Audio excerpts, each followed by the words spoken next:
Karong adlaw gisaulog ang ika-61 katuig nga charter anniversary sa dakbayan sa Lapu-Lapu.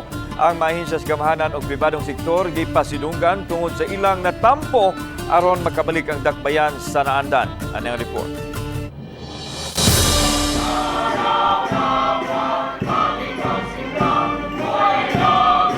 Human sa duha ka tuig nga yanong kasaulugan sa Charter Day sa dakbayan sa Lapu-Lapu, karong tuiga human mapaubos ang dakbayan sa Alert Level 1, gibalik ang kasaulugan.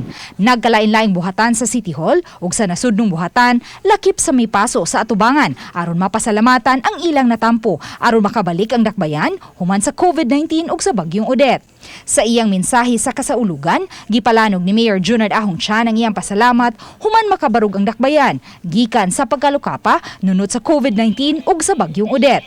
Karon matod sa mayor, mibalik na ang turismo ug ang patigayon sa dakbayan nga maoy nagpatuyok sa ekonomiya niini. Gipasidunggan usab sa mayor ang 7 ka mga retirees nga nahimong kawani sa City Hall sulod na sa pipila ka dekada. Human sa programa, gisunod usab ang pag-ila sa nahimo sa mga ahensya sa City Hall aron makabangon pagbalik gikan sa bagyong Odette. Lakip sa gipasidunggan si City Administrator Danilo Almendras, City Disaster Risk Reduction and Management Office ug City Health Office. Gipasidunggan usab ang kapulisan, Bureau of Jail Management and Penology ug ang Armadong Kusog sa Pilipinas. Giila usab ang mga nahimo sa mga pribadong sektor nga may paggamit sa ilang mga kahimanan aron paglimpyo sa kadalanan ug paghakot gikan sa mga natumbang nga punuan sa kahoy. Gidawat usab ni Mayor San Shimura sa lungsod sa Daan Bantayan ang pasidungog.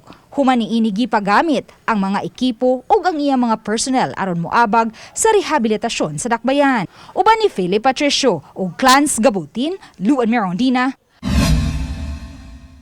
Balitang Bisdak.